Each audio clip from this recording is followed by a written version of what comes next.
नमस्कार, स्वागत है आप सभी का एस्ट्रो तक में। मैं हूं आपके साथ भावना शर्मा। बात करूंगी आपसे आज 21 जून को पड़ने वाले सूर्य ग्रहण के बारे में। तो ये सूर्य ग्रहण इस बार भारत में दिखाई देगा और भारत के अलावा नेपाल, चाइना, सऊदी अरेबिया के कुछ हिस्सों में, इथोपिया में दिखने वाला है। और हमारा शास्त्र ये कहता है कि जहाँ भी ग्रहण दिखाई देता है, जहाँ विजिबल होता है, वहाँ उसका सूतक भी मान्य होता है। अब हम पहले टाइमिंग की बात कर लें तो 21 जून की सुबह 10:20 से ग्रहण की शुरुआत हो जाएगी। इसका मध्य काल रहेगा 12:07 पर और इसका मोक्ष काल रहेगा तकरीबन 2:30 बजे तक।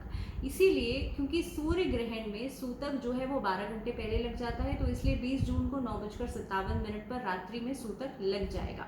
अब सूतक के अंदर कई सारे नियम की हम बात करते हैं। सूतक के अंदर मंदिर के कपाट, मूर्ति पूजन बंद हो जाता है। गर्भवती महिलाओं को बहुत ज़्यादा सावधानी बरतनी होती है। जो मूर्ति पूजन है वो आपको नहीं करना होता, लेकिन मंत्रोच्चारण श्रेष्ठ रहता है। लेकिन मंदिर के कपाट क्यों बंद हो जाते हैं, इसके बारे में हम चर्चा करेंगे। देखिए, हर चीज़ के पीछे साइंटिफिक लॉजिक दिया गया है। पहली चीज़ कि मूर्तियाँ जो होती हैं, जब मंदिर की बात करें हम, खासतौर पे जो बड़े बड़े मंदिर हैं, उनके अंदर जो मूर्तियाँ हैं वो प्राण प्रतिष्ठित होती हैं।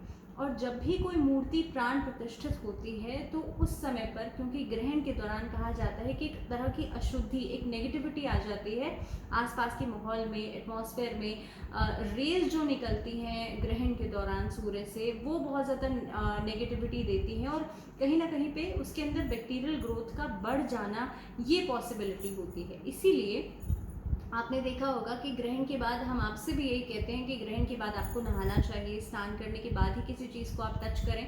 तो इसीलिए जिस तरह से आप अपने बारे में ये कहते हैं कि हम ग्रहण के बाद स्नान करेंगे ताकि हर तरह की जो बैक्टीरियल ग्रोथ है वो खत्म हो जाए, इसीलिए कहा जाता है कि मंदिर के कपाट भी बंद कर देने चाहिए। इस समय पर मूर्ति पूजन वर्जित हो जाता है।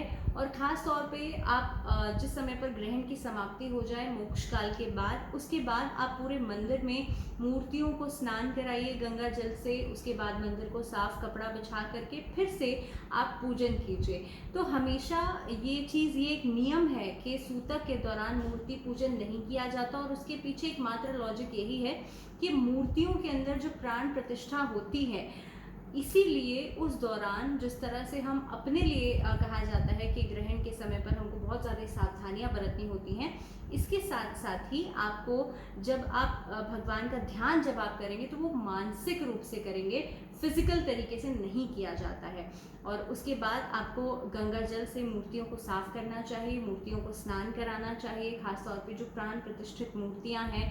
और मंदिर में साफ सफाई करने के बाद ही आपको भगवान को भोग लगा करके भगवान को आपको जो पूजा है वो करनी चाहिए। तो कुल मिलाकर हम बात करें ओवरऑल, तो इस बार का ये जो ग्रहण है वो बहुत ज़्यादा प्रभावशाली रहने वाला है। और जैसे कि मैंने आपसे कहा, भारत में दिखाई देगा। टाइमिंग की हमने बात करी, तो ग्रहण के दौरान आप मानसिक पूजन ज़रूर कीजिएगा। मानसिक पूजन श्रेष्ठ माना जाता है। मंत्रोच्चारण, क्योंकि ये सूर्य ग्रहण है इसलिए सूर्य के मंत्रों का जाप आप कर सकते हैं। ओम घृणी सूर्याय नमः। सूर्य क्योंकि सत्ता का कारक है, सूर्य मान सम्मान का कारक है, सूर्य पिता का कारक है, सूर्य जो है आपकी विल पावर, आपकी कॉन्फिडेंस का भी कारक है। तो इसीलिए सूर्य को बलवान जरूर कीजिए ग्रहण के दौरान। ग्रहण के दौरान आप सूर्य के मंत्रों का जाप, ओम आदित्याय नमः, ओम घृणी सूर्याय नमः, ओम भास्कराय नमः, इन मंत्रों का जाप किया जा सकता है। या फिर आप लोग कोशिश कीजिए, आप लोग आदित्य हृदय स्त्रोत का पाठ करें। और अगर कुछ नहीं कर सकते तो सिर्फ और सिर्फ गायत्री मंत्र का जाप करना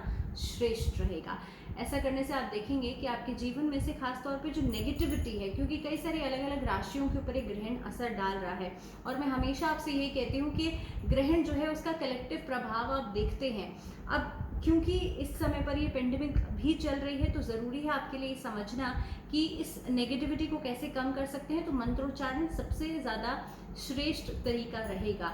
अलग अलग मंत्र मैंने आपको बता दिए। इस दौरान कोशिश कीजिएगा। हाँ, सबसे इम्पॉर्टेंट बात ये भी है कि जब हम मूर्ति पूजन की बात करते हैं तो शिवलिंग की पूजा आप कर सकते हैं। शिवलिंग जो है, क्योंकि भगवान शिव का जो शिवलिंग स्वरूप है उसे निराकार कहा जाता है, इसीलिए शिवलिंग जो होते हैं, या जो खास तौर पे हम बात करें जो 12 ज्योतिर्लिंग की, वहाँ पर उन के कपाट बंद नहीं होते हैं ग्रहण के समय पर।